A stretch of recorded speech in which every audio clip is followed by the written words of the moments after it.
बंदो बारंबार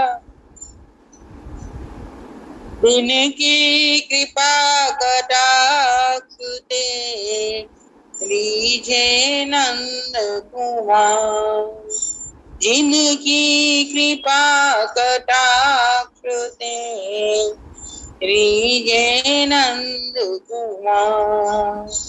भक्ति भक्त भगवंत गुरु चतुर नाम वपुनी।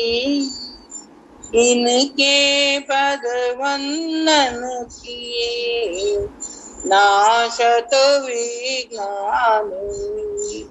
इनके पद वंदन किए नाशत विज्ञानी। राधा कराओ चित बल लव वल्लरी के। राधा पदांक विलसन मधुर स्थली के। राधा यशो मुखर मत गगावली के। राधा विहार विपिन रमता मनो में। श्री राधा विहार विपिन रमता मनो में। राधा फूल बरसाने वाली। हम लोग जब भाई के पास बैठते थे ना, 2 ही 4 दिन रहते थे, तो भाई कहते थे आज विशुद्ध सत्संग, विशुद्ध सत्संग है। तो हम लोग आज विशुद्ध सत्संग हमारे घर पर सत्संग की बोले लगी, एक रामेश्वरम चलेगी, एक बनारस चलेगी। विशुद्ध सत्संग का अर्थ होता है कि कोई खास बात, ऐसे तो सारा दिन में बात होता है ना। प्रिया कुछ बोलोगी क्या? कोई विषय है क्या तुम्हारे पास? जी भाई, आपने कहा था ना, हो रहा है, हम लोग 4 5 6 जन ही बैठे हैं। हाँ जी भाई, आपने शरद पूर्णिमा वाले दिन कहा था कि अगले बुधवार की चर्चा में इसी चर्चा को आगे बढ़ाएंगे। कौन सी चर्चा थी? जो कोई सखी पूछी थी कि महाराज की तैयारी सब कैसे सखियां कर रही हैं। उषा दीदी शायद पूछी थी।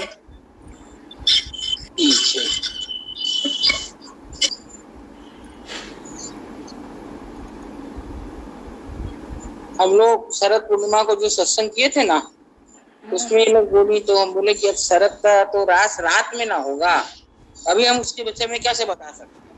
जो तैयारी हुई थी वो बता दी। तो हम लोग शरद वाले दिन सब शरद पूर्णिमा की तैयारी कर रहे थे। अब रात कैसे हुआ ये तो दिन में हम क्या बताएंगे, रात में होगा तब ना। तो बड़ा अच्छा हुआ जब बंसी बजी तो सब सखियां तो अपने घर से निकल, तो घर वाले आने नहीं दिए। प्राय हर सड़क पर ऐसा होता है कि किसी किसी को उनके घर वाले रोक लेते, नहीं जाने देते। इस बार 3 सखी को रोक लिया, और वो जो 3 सखियां थी तो तीनों की तीनों सहयोग से ऋषि पत्नियां ही सखियां रोकी बनी। तो ऋषि पत्नी गोपी बनी थी। उस दिन हम लोग चर्चा किए थे कि श्री कृष्ण जब पृथ्वी पर आ रहे थे तो उन्होंने कहा जिसको आने आ जाओ, सबको खुला निमंत्रण दिया। और ऋषि पत्नियों को उन्होंने आशीर्वाद दिया था, कर दिया था कि जब मैं वृंदावन में आऊंगा तब तुम्हारी कामना पूरी करूंगा। और बहुत से लोगों को इस तरह आशीर्वाद दे रखे थे, वरदान दे रखे थे, जब वचन दे रखे थे, तो सारी पूरी करने के लिए उन्होंने राज किया था कि तुम्हारी इच्छा पूरी करूंगा। तो वो तीनों की तीनों ऋषि पत्नियां थी। अब ऋषि पत्नियों को रोक लिया घर वालों ने। अब वो करे क्या? उनको तो अपना वचन पूरा कराना, कैसे करे? तो नहीं। तो एक ने तो क्या किया कि पीछे से रस्सी गिराई और उतर के चली गई। एक ने क्या किया कि उसके घर में दूसरा दरवाजा था, इधर का दरवाजा बंद किया गया तो उधर से निकल कर चल गया। तो 12 बजे उतरी, 4 बजे चढ़ गई। तो घर वाले सो रहे, किसी को पता नहीं चला। वो बाहर दूसरी वाली जो उधर से गेट खोल कर गई तो उसने ताला बंद किया, 4 बजे घुस कर अपना अंदर से बंद करके सो गई, पता नहीं चला। अब तीसरी वाली के पास न तो दरवाजा, और उसका पति ऊपर सो रहा है, ससुर नीचे सो रहा है, ननद उसके खास पास सो रही है। वो ननद के बगल में लेट गई। जब ननद को नींद आ गई, विरह उससे सहन नहीं हो रहा था, तो वो उठकर बैठ गई और अपने पूजा मंदिर में चली गई। तो जाकर उसने कहा कि या तो मुझे बुलाओ, अपना वचन पूरा करो, उपाय बताओ। अब आज का वियोग तो सहन करना मेरे शक्ति से बाहर। इतनी प्रज्वलित हुई, उसी बेराग्नि में उसका शरीर ही जल गया। इतनी बेराग्नि हुई कि वहां अग्नि लगकर उसके शरीर ही भस्म हो गया। बहुत बड़ी बात है, इतना विराग्नि होना।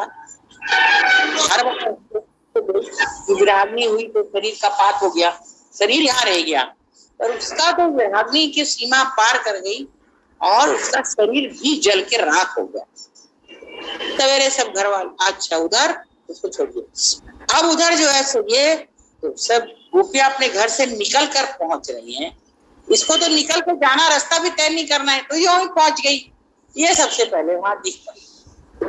एक गोपी ये प्राय आया जाया करती थी। उसने कहा कि हमारे साथ तो तुम नहीं आई, तुम पहले किस रास्ते से आ गई?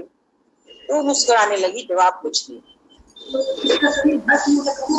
सबसे पहले वही पहुंच गई। तो वो आती जाती थी दही दूध बेचने।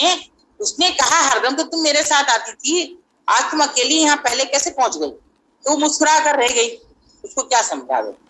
फिर दूसरी आई, वो टोल में जाते ना तो 5-7 एक संग जाती है, तो सब पूछने लग गई। उसने कुछ नहीं कहा। तो श्याम सुंदर ने देखा, देख के मुस्कुरा दिए और मुस्कुरा कर उसको वहां एक शरीर प्रदान किया। इस जगत का नहीं, दूसरी जगत।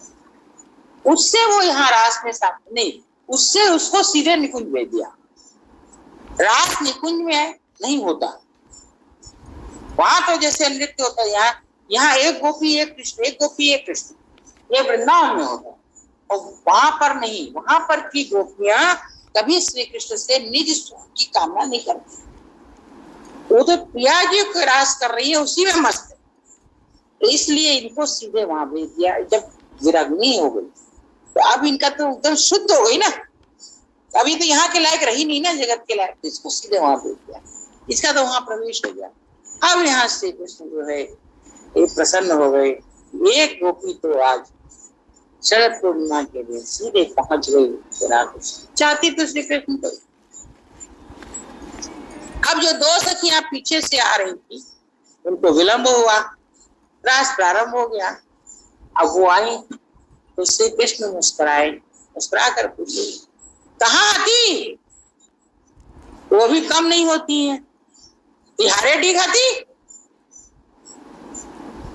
मेरे डी, हाँ तिहारे डी। अभी आ रही है, अभी कहाँ से आ रही है? तिहारे डी। वो बार बार वैसे बोले, वो बार बार वैसे बोले। तो बड़ी चालाक होती है वृंदावन की गोपियां, बड़ी तेज होती है। नेत्रन ने बंद कर लो तो देख लो हम कहाँ हती। श्री कृष्ण नेत्र बंद करके देखते हैं, दोनों की सब कहानी समझ में आ जाती है। तो जी आओ, अब रास में सम्मिलित हो जाओ। रास प्रारंभ हो, रास जब प्रारंभ होता है तो सब सखियां अपने बगल में श्री कृष्ण को पाकर बड़ी प्रसन्न हो जाती हैं। अब आप देखिए, कल्पना कीजिए, एक गोपी एक कृष्ण, तो कृष्ण दोनों के बगल हो गए। फिर एक गोपी एक कृष्ण, तो दाहिने भी कृष्ण और बाएं भी कृष्ण। अब हम लोग 4 से 5 करेंगे, आप 4:45 में आएंगे तो जय राम। हाँ, कोई बात नहीं। तो अब श्री कृष्ण के भी दोनों तरफ गोपियां हो गई ना। यहाँ एक श्री कृष्ण, एक गोपी, फिर एक श्री कृष्ण, तो इनके भी दोनों तरफ गोपी हो गई और गोपी के भी दोनों तरफ श्री कृष्ण हो गए। समझ रही हो प्रिया? तो अब जो है, जब रास प्रारंभ हुआ तो एक दो गोपी जो है सो घुमरी घाल के बीच में घुस गई। जब श्री कृष्ण श्री राधा के संग्राम है, बीच में जुगल रहते हैं। ऐसा नहीं कि यहाँ है श्री कृष्ण तो बीच में रास के मध्य युगल नहीं, वो घुमरी घाल के। अब दो श्री कृष्ण एक पास हो गए। इससे जब गोपी निकल गई तो दो श्री कृष्ण एक पास हो गए, तो दो सखियां निकली, दो जगह श्री कृष्ण हो गए। एक दूसरे को देखकर मुस्कुराए और एक अंतर ध्यान हो गए। दो थोड़ी रहेंगे। अब वो सखी जब लौट कर आई तो उनके श्री कृष्ण नहीं, बड़ी दुखी हो गई। अब क्या करूं? अब वो दोबारा तो बालक बनेगा नहीं ना कि दोबारा से श्री कृष्ण आ जाएंगे। तो अब वो उनको देखे, वो उनको देखे। अब बीच में जो गोपी थी जिसके बगल में श्री कृष्ण थे, वो उनको घुसने ना दे, कोई घुसने ना दे, और वो अंदर भी नहीं रह सकती है। अब वो दोनों करे तो क्या करे, बड़ी अनमनी हो गई। तो क्या किया जाए? ये दोनों देखेंगे अब तो हमें रास में कोई स्थान मिलने वाला नहीं है, तो ये सब बड़ी चालाक होती है। अब हम लोग सत्संग 4 से 5 करेंगे, दिन छोटे होने लगे। तो बड़ी चालाक होती हैं। इन दोनों ने क्या किया कि जितनी गोपियां वहां घूम रही थी, पुष्प लेकर सबके चरणों पर, अब इतनी चालाकी से चरण पे पुष्प चढ़ा रही हैं कि श्री कृष्ण के एक पुष्प नहीं आ रहा है, खाली गोपियों के। कि तुम धन्य हो, हम तो निकल गए, तुम धन्य हो जो तुम रास में हो। अब श्री कृष्ण ने देखा कि अगर इसको हम रास में नहीं लेंगे, ये कोई ना कोई बाधा उपस्थित कर देगी।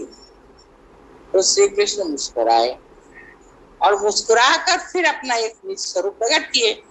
दोनों फिर वो एक ही जगह आ गए। बाकी जिनका बना हुआ था, नृत्य शुरू होता है, श्री कृष्ण मुस्कुराते हैं। बीच में जो महाभाव रसराज है वह मधुर बंसी बजाते हैं। उनकी ताल पर नृत्य शुरू होता है और नृत्य शुरू होते ही जो रास का एक घेरा बना हुआ था, उसके बाहर एक घेरा और बना हुआ था।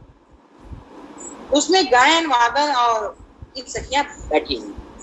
अब उन्होंने गायन शुरू किया, वादन शुरू किया। वहां के गायन वादन बड़े, क्योंकि वो भी तो दिव्य वृंदावन है ना, पृथ्वी तल का भी नाम तो है ना, दिव्य। वहां पर गायन शुरू होता है, वादन शुरू होता है, नर्तन नहीं हो रहा। तो जहां भी प्रिया प्रियतम नृत्य करते हैं, रास करते हैं, वहां गायन वादन और नर्तन तीनों सखियां होती हैं निकुंज में। पर यहाँ नर्तन तो हो ही रहा है, सब सखियां श्री कृष्ण मिलके कर रहे हैं। अब नर्तन की तो और आवश्यकता नहीं है, तो गायन और वादन हो रहा है। उस गायन और वादन की मधुर ध्वनि में श्री कृष्ण अपनी मुरली की तान छेड़ते हैं। अब जो गायन कर रही है उनमें और श्री कृष्ण की बंसी में होड़ लगती है कि किसकी आवाज तेज हो। श्री कृष्ण सोचते हैं कि मेरी तो बंसी तेज होगी, पर इन सबका उत्साह खत्म हो जाएगा। इसलिए वो जानबूझकर ईश्वर में बंसी बजाते हैं कि उनकी बंसी नीचे और इनके गायन और वादन ऊपर। सब ताली बजा कर कहती हैं, हार गए ना? तो मुस्कुरा कर कहते हैं, हारे हो भयो कहाँ हारे गो, तुम इतनी हम एक, हम तो हारे ही भय हैं। श्री राधा जी मुस्कुरा कर कहती हैं, हारे भय हो वो तो ठीक है, तो प्यारे तो हो ना।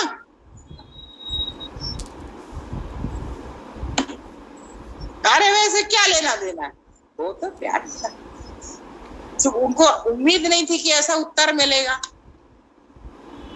हारे हुए हो तो क्या प्यारे तो हो।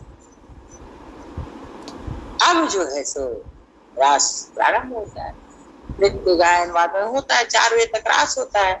अब रास की अपनी इतनी चर्चा करते हैं।